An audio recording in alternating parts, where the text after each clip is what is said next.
पवित्र देवता नारी सकल शक्तिर कर्णधार नारी जननी भगिनी संगिनी दुहिता और दुर्गति राशिनी नारी सशक्तिकरण व ओमेन एम्पावरमेंट द्वारा समाज सुस्थ समृद्ध और विकसित होता है।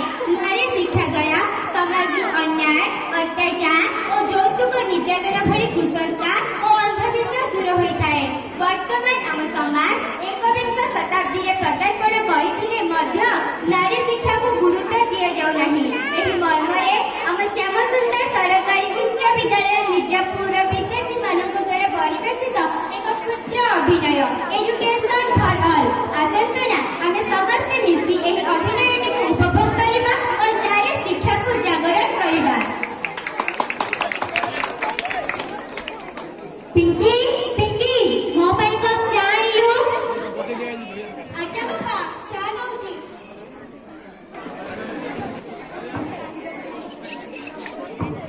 चाह लियो से बाबा।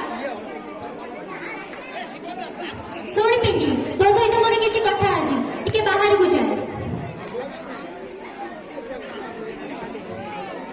सुन पिंकी पूर्व रात्रि मु खबर पाइली कि बड़ घर को नुआ मालिकाणी आछुंती सी ताको घर पाई गोटे काम बोली जाउछुंती मु तो नाटा ताको आगे कहिछि आ तू काल फेर जाई ताको घरे काम करिवो।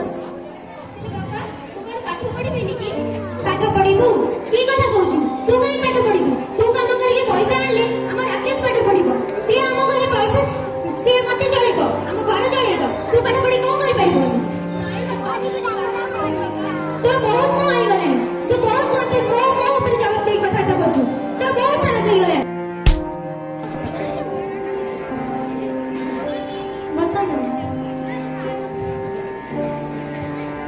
माँ ये मो झिया आपण कहथिले ना आपण घर बडी काम बाली दरकार अछि बोली ये आजठारु आपण घरे काम करिबो आपण आसीबा कथा सुनी कि आपण घर रो सब काम करि देछि मते लागु जी एबे यार मोर किछ आवश्यकता नै हो झिया तू एबे घर को जा तू काली ठीक 9टा बेले आते एठी पहुंची जिबू।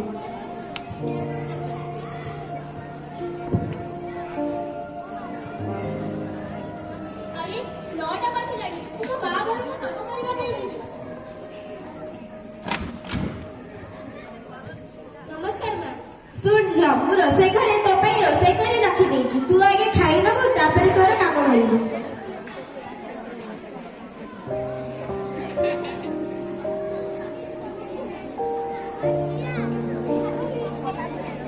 सुन जा मते तू तो विषय रे किछटा कह। अरे मोर सानो भाई आ को बापा अछन बापा कहछे कि मु जदी आपण घर काम करके पैसा दे तेबे मो सानो भाई पढिबो अरे मु आपण को पढबो किते मोर केते काम अछि।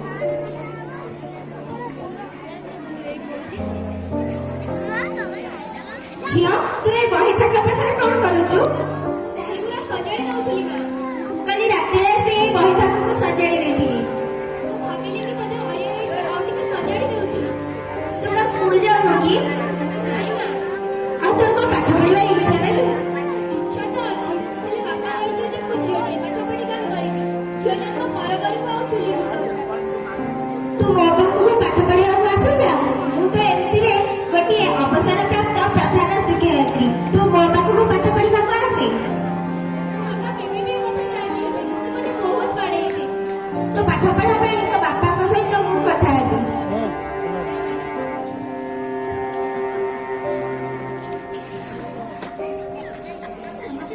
किरे रमेश ये की कथा तो झियर बयस केते 10 वर्ष मात्र 10 वर्ष रे ताको तो पाठ पढिबा को न छाडी घर काम करिबा को छाडीछु करिबे ना दी जण पिला को पढिबार क्षमता लागत रे नै ए दी जण छोट छोट हेतिले ताको ना मारी गले हम दी जण को तो एका साथे पढिबे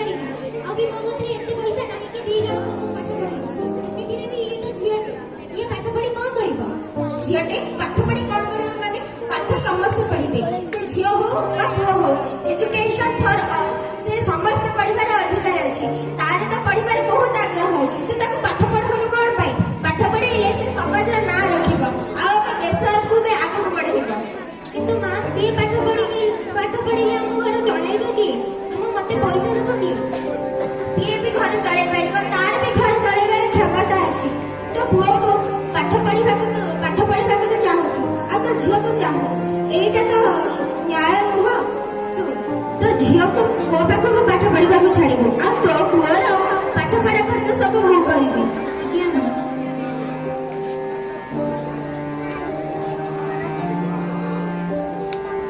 ମୁଁ ପାଠ ପଢିବା ପାଇଁ ଯାଉଛି, ତମେ ବି ଆସ ମୋ ପାଇଁ ପାଠ ପଢିବା ପାଇଁ। ଆରେ ପିଙ୍କି, ଏମାନେ ସମସ୍ତେ କିଏ? ମୋ ସାଙ୍ଗ। ଏମାନଙ୍କ ସହିତ ମତେ ଟିକେ ପରିଚୟ କରେଇବେ। ଇଏ ସୁକନ୍ୟା, ଇଏ ଅନନ୍ୟା, ଇଏ ଭାରତୀ। ହଉ ଠିକ ଅଛି, ପାଠ ପଢିବା ଆଗରୁ ତୁ ନାରୀମାନଙ୍କର ବିଷୟରେ ତ କିଛି କହ। ଯେଉଁମାନେ ଭାବୁଛନ୍ତି କି ନାରୀ ଦୁର୍ବଳ, ସେମାନେ ଭୁଲି ଯାଉଛନ୍ତି କି ଯେପରି ଆମର ବର୍ତ୍ତମାନର ରାଷ୍ଟ୍ରପତି ଶ୍ରୀମତୀ ଦ୍ରୌପଦୀ ମୁର୍ମୁ, ସେ ନାରୀ ହେଲେ ବି ସେ ଆଜି ଦେଶର ପ୍ରସିଦ୍ଧ। ସାରା ଭାରତ ତାଙ୍କୁ ଆଜି ମନେ ରଖିଛି। ଲତା ମଙ୍ଗେଶକର, ଯାହାଙ୍କର କଣ୍ଠସ୍ୱର ଆଜି ସାରା ଭାରତରେ ପ୍ରସିଦ୍ଧ। ତେବେ ନାରୀ ଉପରେ ଆପଣ ଏତେ ଅତ୍ୟାଚାର କାହିଁ କରୁଛନ୍ତି, ଏତେ ଦୁରାଚାର କାହିଁ କରୁଛନ୍ତି, ଏତେ ଭ୍ରଷ୍ଟାଚାର କାହିଁ କରୁଛନ୍ତି? ଆଜି ଆମେ ସମସ୍ତେ ମିଶି ଶପଥ ନେବା କି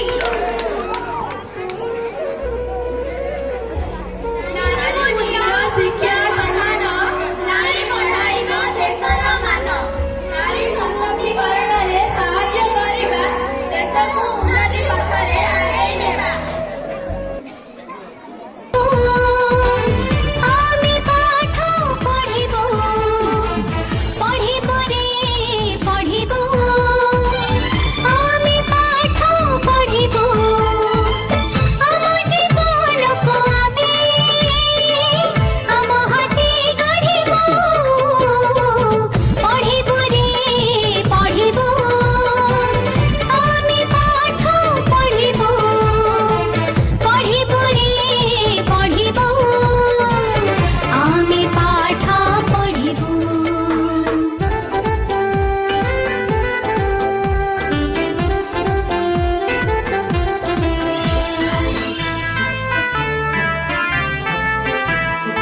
ଆମ ଚଲା ବାଟ ନୁହେଁ ଖାଲି ଘର ପାଇତି, ପଢି ଲେଖି ଜାଣିଥିଲେ ସୁଖ ନେବୁ।